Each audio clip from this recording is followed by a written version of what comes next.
por detrás de mi voz. Escucha, escucha, otra voz canta. Viene de atrás, de lejos, viene de sepultadas bocas y canta.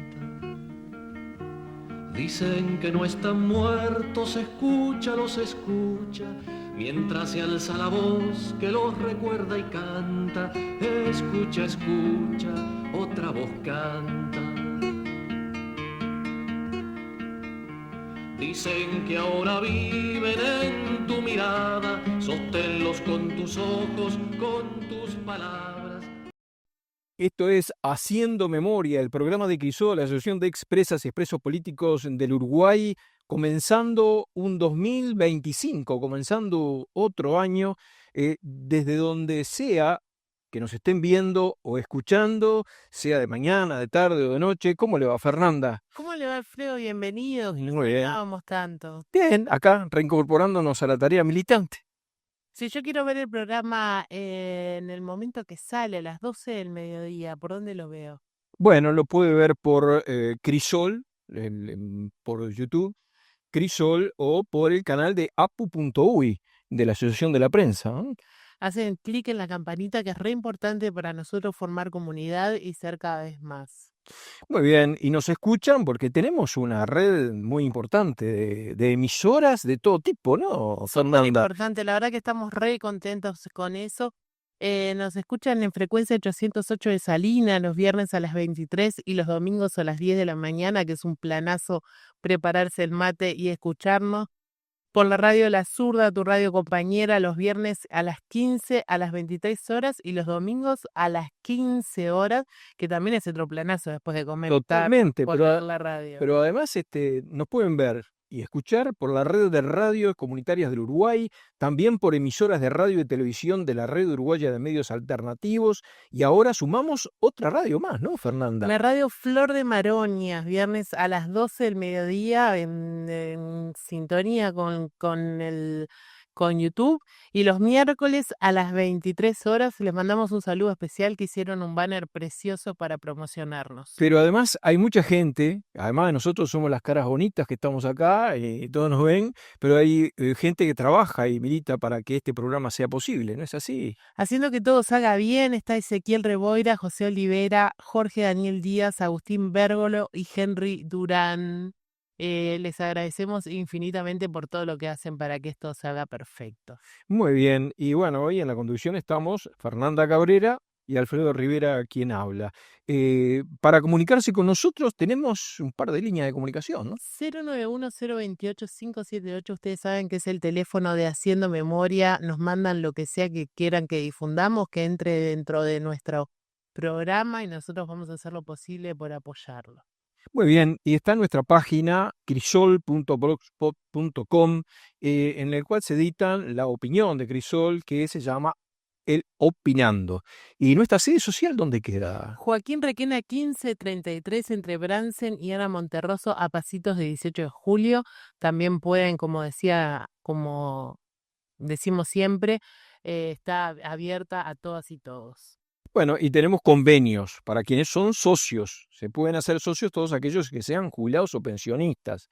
Y tendrán beneficios como SWAT, Cooperativa Caminos, Previsión, Procardia, Tucine y la Asociación Cristiana de Jóvenes. Qué bueno que es eso, Y la verdad que es muy útil. Para obtener información sobre esto, comunicarse con Tito López al 2408-4465 o al celular 099-408-655. Bueno, y a continuación vamos a tener una importante entrevista, ¿eh? Sí, vamos rápido para ahí. Muy bien, ¿Parece? muy bien. Y hoy tenemos de invitado especial para comenzar este ciclo 2025 al presidente de Crisol. Nuestro presidente, que como ustedes saben, Crisol tiene una comisión directiva que es abierta a quien quiera presenciarla, todos los socios pueden concurrir, y nuestro presidente está hoy con noticias súper importantes. Sí, muy importante, porque el año 2005 seguramente va a estar plagado de noticias y mucha lucha en beneficio de las víctimas del terrorismo de Estado. ¿Cómo es esto, Gastón? ¿Qué tal? Bueno, buenas tardes, buenos días, buenas noches, depende del horario Ahí va. que nos visualice.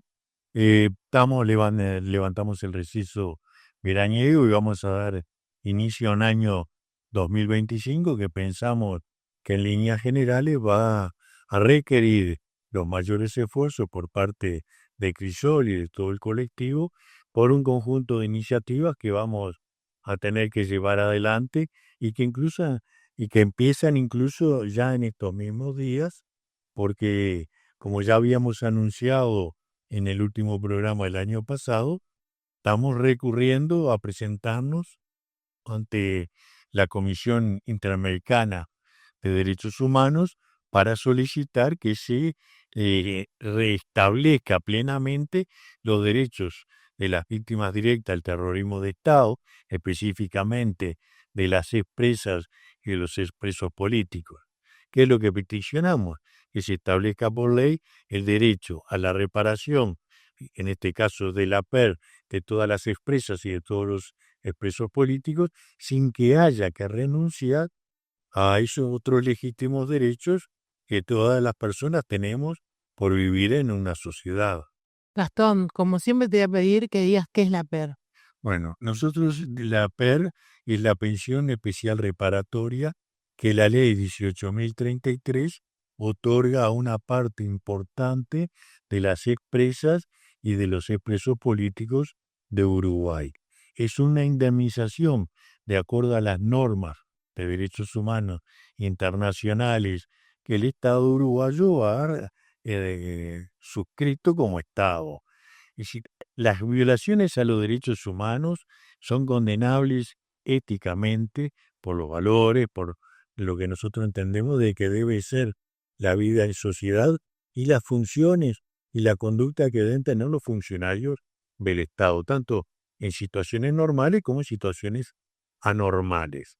Esas violaciones a los derechos humanos, además de ser condenables, son costosas para los estados, porque implica que los estados se hagan cargo de resarcir en toda la o en medida de lo posible los daños que ocasionan sus funcionarios, porque los estados no pueden torturar. Aún en situaciones excepcionales, los estados no pueden torturar a la persona. La tortura está condenada desde el juicio de Nuremberg. Las personas tienen que ser condenadas de acuerdo a parámetros que se aplican en todas las sociedades. Pero eso ocurre ahora en el plano civil y pasaba en aquel momento. Esas violaciones a los derechos humanos, esos juicios sin garantía, junto a las torturas, la privación ilegítima de la libertad, más todo un conjunto de cosas que llevaron básicamente lo que se denomina la destrucción de los proyectos de vida de miles de personas. De ahí viene la diferenciación del terrorismo, de la denominación de terrorismo de Estado, que es ejercida solamente por funcionarios de gobierno de Estado, ¿no? Exactamente, porque las normas de derechos humanos lo que establecen son límites para el accionar de los funcionarios del Estado. Hay derechos, se consagran derechos, pero también se consagran límites al accionar. Los ciudadanos pueden ser arrestados si están cometiendo un delito, pero tienen que pasar a un juez dentro de determinados plazos legales, tienen que tener garantías procesales, cosa que no ocurrió, y son delitos de lesa humanidad porque fueron practicados contra una población civil de manera masiva, sistemática y planificada. Entonces, dejan de ser violaciones, simples violaciones a los derechos humanos, que pueden ocurrir incluso en el día de hoy, porque aún hoy existen violaciones a los derechos humanos, y no, sin hablar de lo que son las cárceles hoy, que es una violación masiva de los derechos de las personas. Pero en ese periodo, que se inicia el 13 de junio del 68, el Estado comienza a actuar de manera sistemática por fuera de las normas. Es importante recalcar, Gastón, que las violaciones, las desapariciones, el robo de niños, la tortura, toda esa lista de aberraciones, tú lo decías muy bien, era planificado, no era que a alguien se le fue la mano, entre comillas. Bueno, eso es precisamente lo que se ha demostrado en los juicios. Hubo un accionar que se demuestra que era una operación, una operativa homogénea que se practicaba a nivel de todas las fuerzas represivas.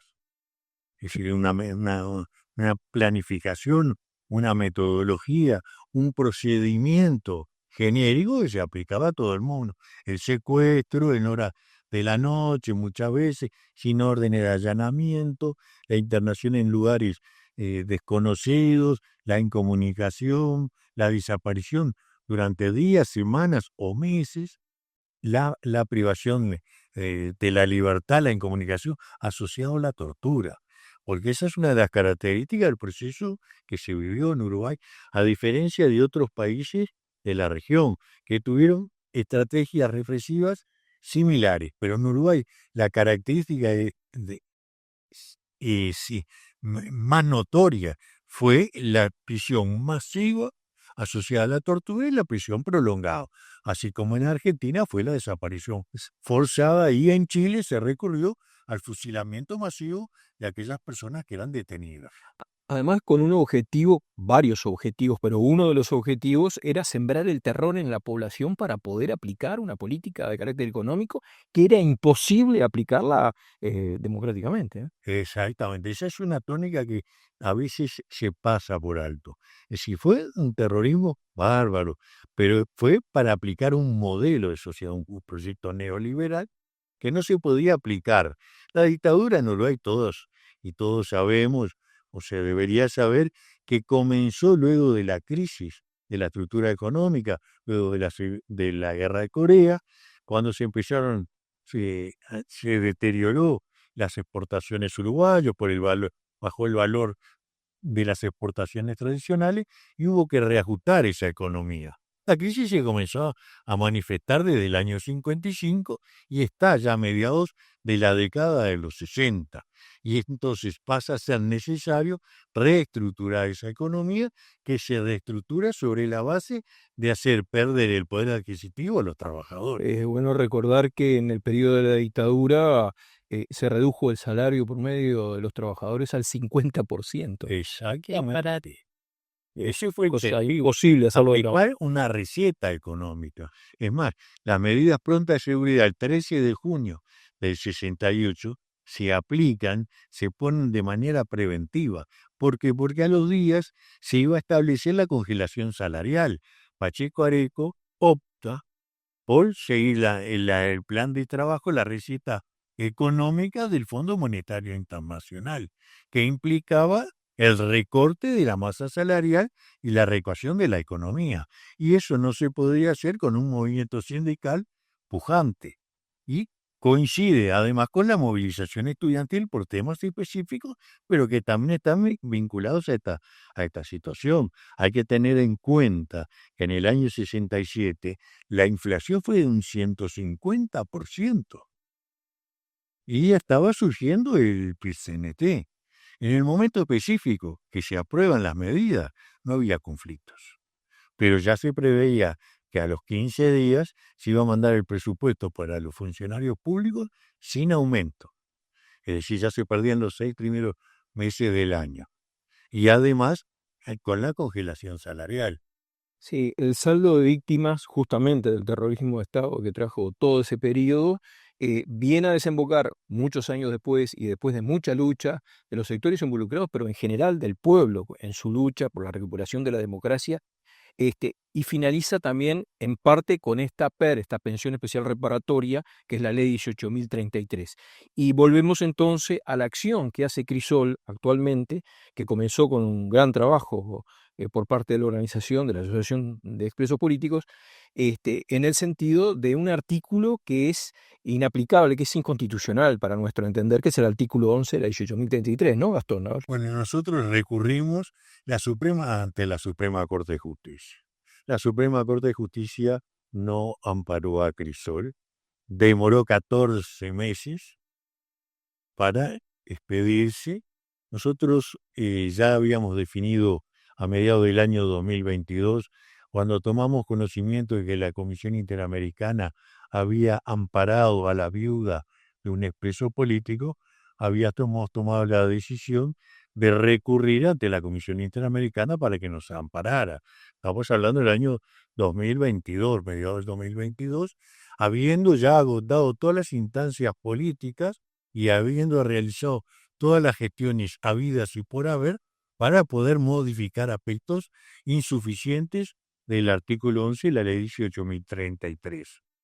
Para poder ir a la comisión, ante la Comisión Interamericana, era necesario agotar como colectivo todas las instancias legales en Uruguay.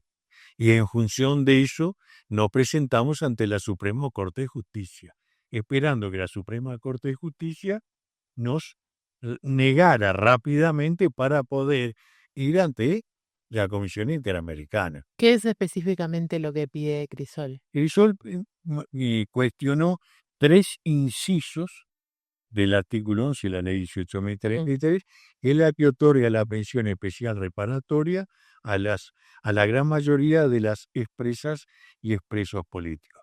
¿Por qué decimos a la gran mayoría?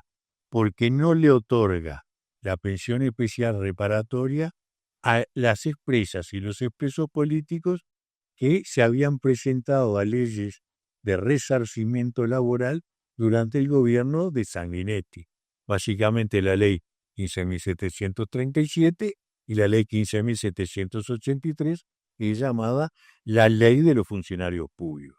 Ese sector estaban excluidos. También quedaban excluidos aquellas expresas y expresos políticos que sus ingresos superaron determinados montos, que son las 15 BPC. Es decir, el Estado no puede violentar los derechos humanos. Cuando los violenta, tiene que asegurar la justicia, el derecho a la justicia, y asegurar el derecho a la memoria, las garantías de no repetición, y tiene que resarcir por ese daño. Aunque la ley no lo dice, está implícito que el resarcimiento de indemnización está vinculada a la privación ilegítima de la libertad y a la tortura. No se dice expresamente, pero todos sabemos cómo funciona el sistema acá en Uruguay, y a los efectos prácticos no se mencionó. Pero además, lo otro que tiene es que para percibir ese beneficio que está vinculado a ese tratamiento del Estado, las expresas y los expresos políticos tienen que renunciar a sus propias jubilaciones y pensiones, que son derechos de diferente naturaleza.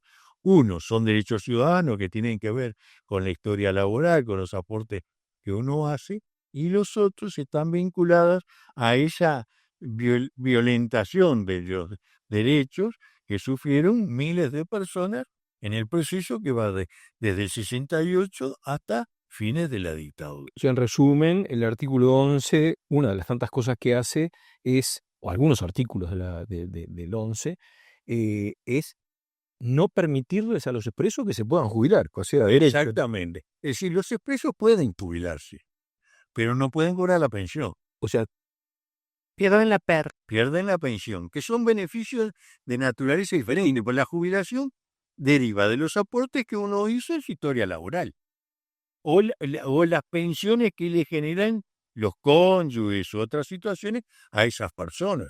claro, nosotros entendemos que eso es anticonstitucional, ¿no? Exactamente. Esto es la Suprema Corte, que es la que determina la constitucionalidad o no, dijo que no nos dio la razón. Pero esta Suprema Corte de Justicia, nosotros sabemos que hasta el día de hoy sigue sin reconocer que las graves violaciones de los derechos humanos que se cometieron en Uruguay son crímenes de lesa humanidad. Es decir, en realidad esta Suprema no lo acepta. Es decir, la justicia usa tipificaciones propias del Código Penal, pero no vinculadas a las normas de derechos humanos. No hay procesados por torturas, porque la Suprema Corte no las reconoce. Hay violencia de estados graves, abuso de funciones, pero en realidad se los procesa por torturar.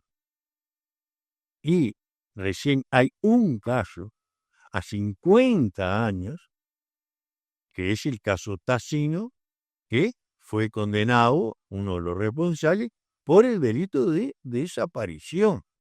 Estamos hablando que ya hubo un procesamiento de la Corte Interamericana de Derechos Humanos, en el caso Tassino, González y las muchachas de Abril.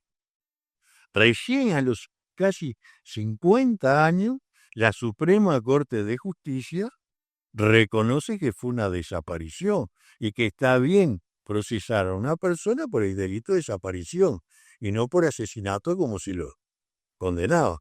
Porque además hay otra cosa. El delito de la desaparición es un delito de carácter permanente. Se sigue cometiendo, no es de atrás, no es un delito cometido hace 50 años. De acuerdo a las normas internacionales que Uruguay ratificó, se sigue cometiendo hasta que sí aparecen los restos o se clarifica la situación, quién fue, cómo fue, dónde ocurrió. Es un delito de carácter permanente. Sí, es muy cruel la situación porque quienes están presos en Domingo Arena por estos delitos aberrantes, muchos de ellos saben dónde están los desaparecidos, pero el delito lo siguen cometiendo al callarse y no decir dónde están esos cuerpos o qué hicieron con estas personas. Pero siguiendo con este tema, hay una recomendación muy importante de las Naciones Unidas que tiene que ver con esto, que es la 60-147, ¿no? Bueno, la resolución 60/140 Un poco para explicar un poco qué es. fue aprobada en diciembre del año 2005 por la Asamblea General de las Naciones Unidas. Es la norma internacional que regula todas estas situaciones como la que vivió el Estado uruguayo y es la recopilación de un conjunto de otras resoluciones que se habían venido tomando y es para nosotros la guía, la Biblia en cuanto a las obligaciones que tienen los estados de las acciones a desarrollar al volver a la normalidad y los derechos que tiene la víctima. Nosotros nos basamos en la resolución 60/147, en la que ampara a las víctimas y hemos iniciado la gestión.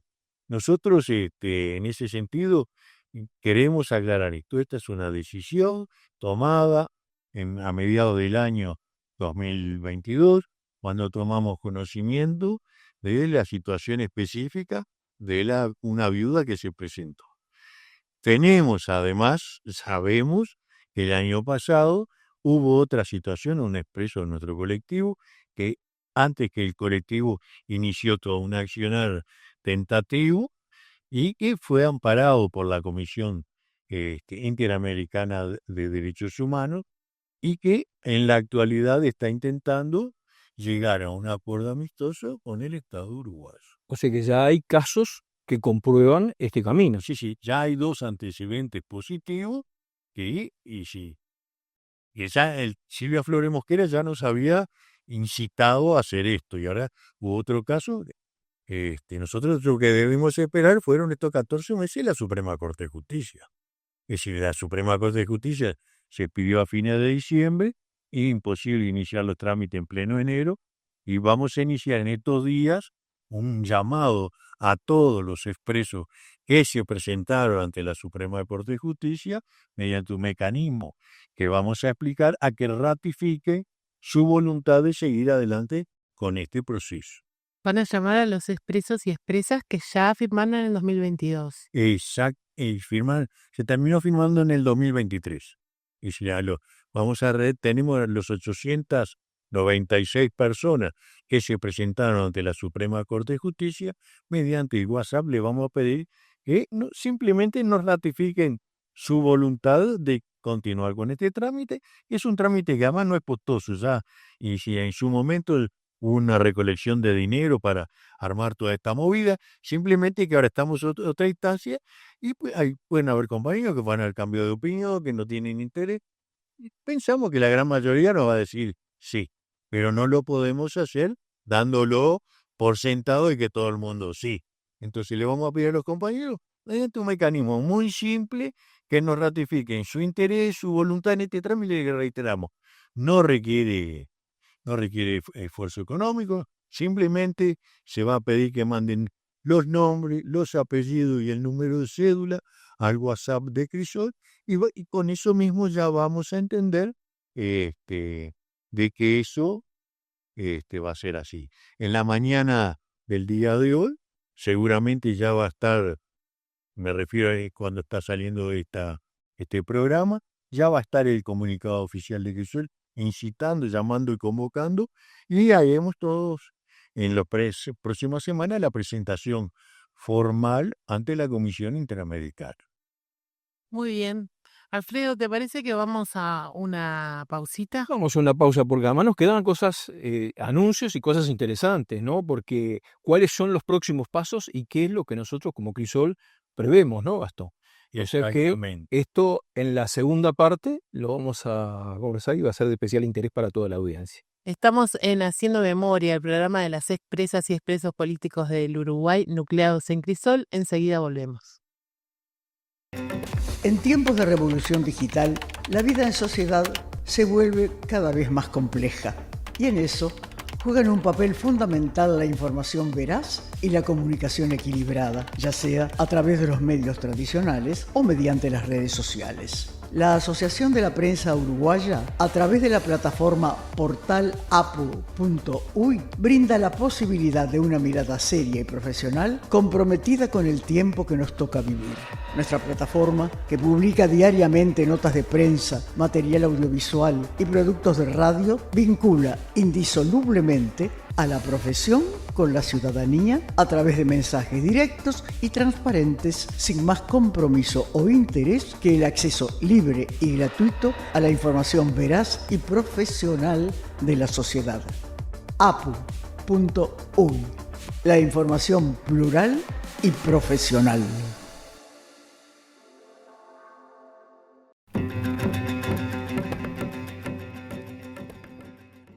Y seguimos en Haciendo Memoria, el programa de las expresas y expresos políticos nucleados en Crisol. Y como invitado tenemos al su presidente, Gastón Grisoni. Gastón, estamos en plena charla. En plena conversación, sí, porque tenemos varios temas, todos importantes, interesantes para el colectivo de Crisol y también para la población en general, porque así se echan abajo algunos mitos también sobre que nosotros somos ultramillonarios. Hay gente que dice esas cosas, esas pavadas, pero bueno, sabemos que son todas mentiras, a veces planificadas y orquestadas por quienes han sido enemigos de la democracia, enemigos del pueblo uruguayo, ¿no? Bueno, pero seguíamos con el tema de esta acción que está desarrollando Crisol con para echar por tierra un artículo de la ley 18.033, el artículo 11, que nosotros consideramos inconstitucional porque deja a los expresos políticos sin el derecho de la jubilación, sin el derecho de disfrutar lo que los como trabajadores han aportado. Veníamos por ese lado, ¿no, Roberto? Bueno, nosotros básicamente lo que queremos es modificar, sacando algunas cláusulas que solucionarían el problema. El tema es que es bueno tenerlo presente y por eso estamos recurriendo a dar las explicaciones del caso. Es que esta decisión la tomamos en el año del año 2022, cuando todavía no se sabía en qué iba a devenir el proceso histórico uruguayo. De todas maneras, nosotros, si bien reconocimos que la ley 18.033 fue aprobada en la era progresista no la pudimos modificar. Agotamos todas las instancias y bueno, llega el momento que dijimos, bueno, es recurrir a los organismos especializados en estos temas que digan si esto es así o si esto está mal.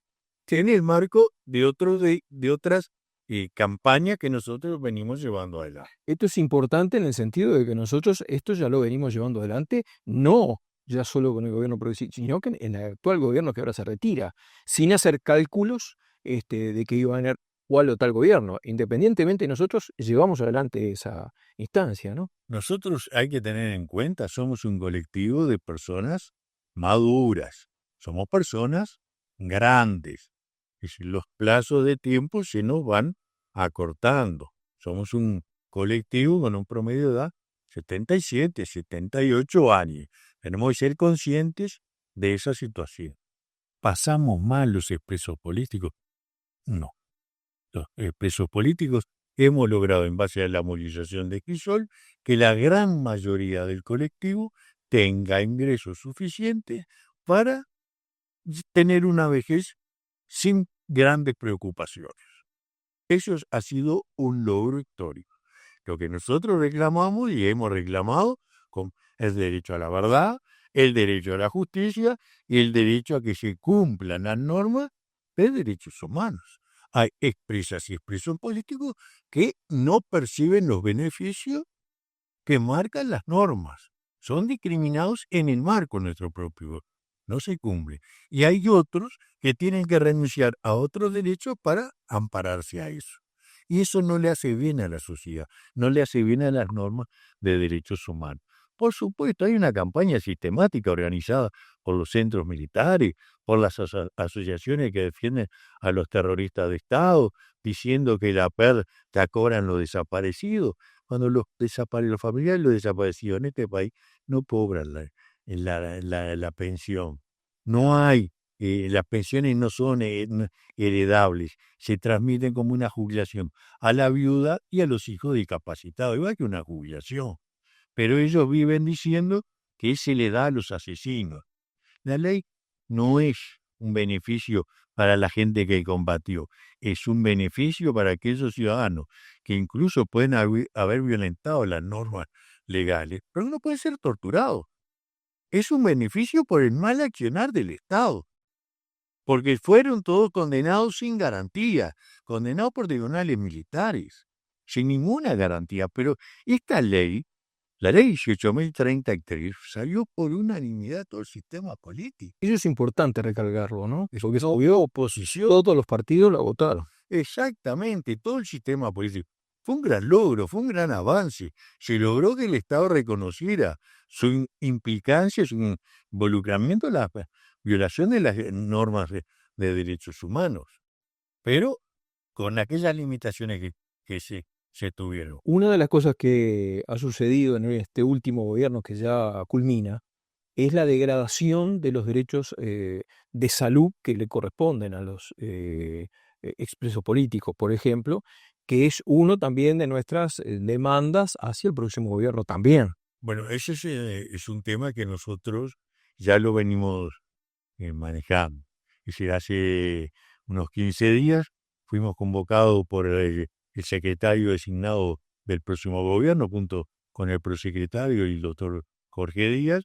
Se convocó a Crisol para, en primer lugar, se nos transmitió que la búsqueda de los detenidos desaparecidos y otros temas pendientes del pasado reciente iban a ser una prioridad, y que además pensaban que era necesario revitalizar la Secretaría de Derechos Humanos para el pasado reciente, cosa que nosotros obviamente, criterio que compartimos. El Estado tiene que seguir buscando a los detenidos desaparecidos, tiene que seguir haciendo un montón de cosas que tienen que ver con la justicia, con la verdad, con la memoria. Y también hay un tema muy, muy sensible que es el cumplimiento de las normas reparatorias en los temas de salud. Ese tema se lo planteamos al secretario, a Alejandro Sánchez, al Pacha, y también al doctor Jorge Díaz, sabiendo además que en la próxima administración de ACE va a estar Daniel Olesper, que es un expreso político, va a ser vicepresidente, que fue ministro cuando se tomaron estas decisiones y que es una gran herramienta con la cual nosotros vamos a conversar. Esta semana la directiva de Crisol tuvimos una reunión de trabajo con Daniel Olesper para plantearle un conjunto de problemas que hay, porque hoy por hoy no hay atención médica, lo que tiene que ver la parte odontológica, oftalmológica, con dificultades en la psiquiátrica, con los equipamientos, porque no se ha pagado. Pero no es un defecto de la gestión. Hay una decisión explícita tomada de que estos derechos no se implementaran. Este fue un gobierno ruin por la forma que trató a las víctimas del terrorismo de Estado y ruinoso para el país. Nosotros este tema, cuando nos reunimos con el Pacha y con Jorge Díaz, estuvimos hablando de que nosotros pensamos las características, las funciones que debe tener la Secretaría de Derechos Humanos. Ellos nos convocaron para ver, nos dijeron si teníamos idea de sugerir nombres para designar a la persona. Nosotros dijimos que nos íbamos a tomar unos días, finalmente desistimos de presentar nadie, porque los que podíamos sugerir ya eran nombres que más o menos todo el mundo en este país que nos conocemos todos sabíamos. Y lo que sí hicimos hincapié en que es necesario revitalizar la Secretaría de Derechos Humanos, que le atribuimos una gran importancia. En primer lugar, tiene que estar a nivel de la presidencia. No queremos que en el organigrama institucional del Estado haya algún ministerio que no tiene nada que ver, o que esté, como estuvo en otras épocas, vinculada a la secretaría o prosecretaría. El primer gran tema de esa secretaría es apoyar a la Institución Nacional de Derechos Humanos en lo que tiene que ver con la búsqueda de los detenidos desaparecidos, porque hay que seguir. En segundo lugar, pensamos que esa secretaría debe trabajar en apoyo a la Fiscalía Especializada en Crímenes de Lesa Humanidad para aportar todos los elementos que sean necesarios, ya sea del Ministerio de Defensa o del Ministerio del Interior, aportando toda esa información. Un tercer aspecto que nosotros pensamos que es muy necesario es que hay que fortalecer el trabajo de memoria. Estos años que hemos tenido acá y la experiencia reciente en Argentina con Milei, dicen que nos está interpelando, nos está diciendo de que debemos tener un plan sistemático de apoyo a la Comisión Nacional Honoraria del Sitio de Memoria para fortalecer todo ese trabajo, porque hay una pelea constante y permanente por reescribir la historia. Un cuarto aspecto que nosotros consideramos también que era importante, que tiene que ver, es que desde esa secretaría se deben hacer todas las gestiones necesarias para ayudar a la Oficina de Atención a las Víctimas del Terrorismo de Estado para articular entre los diferentes organismos del Estado que tienen que ver con esto. Hay que empezar por pagar esa deuda monstruosa que se le debe a todos los profesionales y que impide que quieran prestar servicio, porque hay una deuda que viene desde el año 20, es decir, desde que asumió este gobierno la coalición, no se ha pagado prácticamente. Va a haber que investigar, va a haber que hacer auditorías. Entonces, esa secretaría debe, para darle dinamismo a toda esta situación, nosotros pensamos también que un aspecto no menor de todo esto es que desde esa secretaría se debe bregar. ¿Por qué? Por implementar en la realidad uruguaya las recomendaciones y las resoluciones de los organismos de derechos humanos. Porque si no se resuelva hay una comisión interamericana o en el Mercosur o a nivel internacional y queda apoyando en el aire. Si las resoluciones tienen que ver con el pasado reciente. Y bueno, esa secretaría tiene que tomar los temas para ver cómo eso se implementa por la vía legislativa o las acciones prácticas. Porque tiene que haber una persona con nombre y apellido, una oficina que se encargue de eso.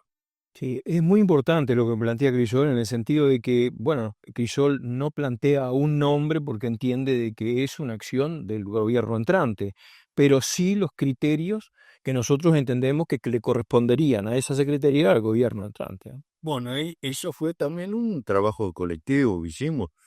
Si yo lo reitero, la reunión de Crisol, la directiva de Crisol se reúne sistemáticamente, en principio ahora, los días martes a las 15 horas. Desde hace muchos años, casi 11, 12, las reuniones son abiertas.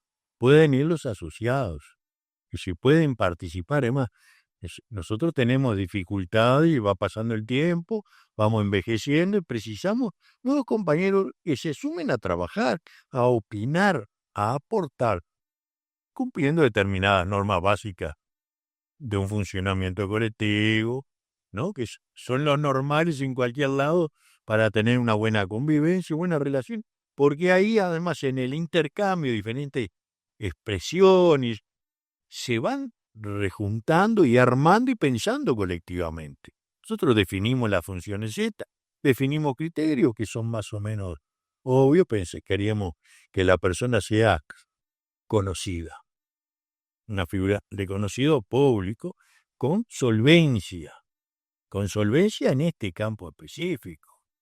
Y tú te referís al secretario o secretaria. Secretario. Exactamente. Que sea una figura pública, ¿no?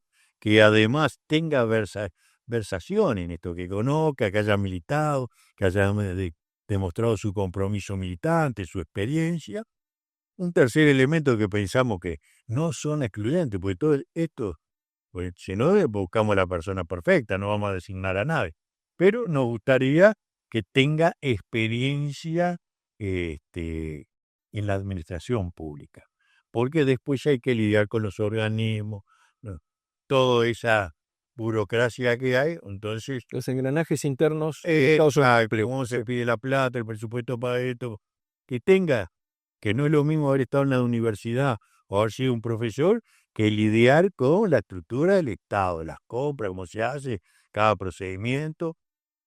Pensamos también que queremos ese tema, no es nada excluyente, pero pensamos que tiene que ser una persona acostumbrada a trabajar en equipo, que escuche, que tenga liderazgo, que tenga iniciativa, que sea una personalidad potente, pero que trabaje en equipo.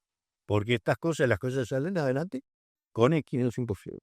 Después pensamos que debería tener facilidad de palabra para enfrentar a la prensa, es decir, para explicar, porque acá hay permanentes campañas políticas. Que esa persona sea el vocero de cuando estos temas. Campañas y operaciones. Que sea potente incluso y que sea solvente, con experiencia, con boliche, porque también hay prensa y prensa. Que si no queremos una persona timorata, sino que cuando sea necesario dar las explicaciones, se la dé. Y puede ser varón, puede ser. Pero nada de esto es excluyente. Y otra cosa que pensamos, sí, que debe tener, es decir, un diálogo constante y permanente con la sociedad civil. Que en este campo de verdad, memoria, justicia, somos 3 o 4 los que andamos en la vuelta, y debería haber un conjunto de herramientas de consulta permanente para ver cómo se puede articular, porque hay mucha cosa que todavía está pendiente. Incluso nosotros estamos abogando porque el 14 de marzo sea declarado Día de la y del expreso político. Es decir, por ley, para ir como reconocimiento al papel que jugaron todas aquellas personas que 14 de marzo, fecha que se liberan a los presos, a los últimos presos políticos. Por eso, pero ahora venía, el 14 de marzo se cumplen 40 años de la liberación de los presos políticos. Un 14 de marzo de 1985, luego de aprobar la ley 15.737, salieron los últimos y las últimas prisioneras políticas de la dictadura. En función de eso, nosotros definimos el 14 de marzo que sea día de la y del expreso político. Esa es la definición que nosotros instrumentamos y que queremos que se consagre en una ley. Lo estuvimos conversando, a ver que darle tratamiento legislativo. Este año más se cumplen 40 años, una fecha redonda. Nosotros vamos a hacer la celebración tradicional de Crisol a las 15:30 horas en el memorial de los detenidos desaparecidos, donde daremos nuestro punto de vista sobre la coyuntura, y ya estamos invitando a todas las compañeras y compañeros a que asistan. Seguramente van a tener otra actividad, pero el acto central de Crisol va a ser ese. Ya se lo planteamos incluso a Sánchez y al doctor Díaz. Pero otro aspecto, bueno, que también conversamos con ellos y que ya lo tuve, les ya anunciamos que la Suprema Corte de Justicia nos había rechazado y que, bueno, que íbamos a presentarnos ante la Comisión Interamericana, y que sabíamos que había un nuevo caso. Y si el doctor Díaz hasta hace unos meses había sido abogado de Crisol, nosotros ya quedamos que con Díaz Crisol no conversa más, y Díaz además no dijo yo con este tema tampoco. Además, él renunció, además. Él renunció al estudio, pero para que quede claro, si no, que son los temas estos con Díaz no lo conversa, y Díaz además se va a abstener de opinar porque fue nuestro patrocinante durante mucho tiempo, lo cual nos parece perfecto. Lo que nosotros le dijimos que había otro caso donde el gobierno había sido amparado por la Comisión Interamericana y el gobierno estaba negociando. Nosotros le dijimos así clarito, vamos a ir a la Comisión Interamericana, no va a dar la razón, y nosotros, apenas tengamos la razón, queremos llegar a un acuerdo con el gobierno. Y ese acuerdo se tendría que traducir en una ley que se apruebe, sabiendo que este gobierno no tiene mayorías parlamentarias, tiene mayoría en el Senado. Y de ahí, en primer lugar, esa ley, ese acuerdo amistoso, va a requerir involucramiento presidencial, porque una ley de esa naturaleza requiere, es una prerrogativa presidencial, el presidente con un ministro. Y después hay que llevarlo al Senado y después hay que lograr la aprobación parlamentaria. Entonces nosotros estamos explicando, este va a ser un año que vamos a tener que movilizarnos por muchas cosas, y en especial por esto, porque un acuerdo amistoso va a significar tener que conversar con las fuerzas políticas, con el partido de gobierno, para acordar las características, la profundidad. Cuanto más respaldo y mayor movilización nosotros hagamos, va a ser más fácil. Nosotros ahora somos un colectivo de gente grande, tenemos dificultades para mucho accionar, pero tenemos una base social que respalda permanentemente a Crisol, son nuestros asociados, tenemos muchos amigos, muchas amistades, muy buen relacionamiento internacional con los organismos de derechos humanos, tenemos una trayectoria de 25 años, es decir, hay un conjunto de cosas que nos potencia. ¿Qué es lo que nos va a potenciar? Nosotros queremos que se firme un acuerdo amistoso sobre las recomendaciones que haga la Comisión Interamericana de Derechos Humanos. Ni un paso más ni un paso menos. En base a los antecedentes de los acuerdos negociados que este gobierno ya ha hecho. Una pregunta que seguramente algunas y algunos compañeros se deben estar haciendo: ¿por qué no recurrimos primero ya de entrada a la Comisión Interamericana de Derechos Humanos, salteando esta etapa de la Suprema Corte de Justicia, sabiendo lo adverso que era? Creo que había un requisito en ese sentido, ¿no? Sí, hay un requisito explícito. Para poder recurrir ante la Comisión Interamericana de Derechos Humanos, hay que haber agotado todas las instancias de reclamación a nivel nacional. Bien. Entonces, por ese motivo es que tuvimos que ir ante la Suprema Corte de Justicia. Lo que nosotros reprochamos, que nos tuvieran 14 meses esperando para algo que era obvio, porque hubo 20 solicitudes previas a las nuestras y demoraron 14 meses para decir lo mismo que habían dicho ante el primer recurso que se... Y casualmente llega la resolución cuando termina un gobierno y empieza otro. Exacto. Cada uno saque su conclusión. Exacto, uno sabe que hubo mala intención, uno no puede decir, bueno, no tiene elemento, pero si estuviste 14 meses para despedirte y decir lo mismo que dijiste desde la primera vez, ¿cuál fue el motivo?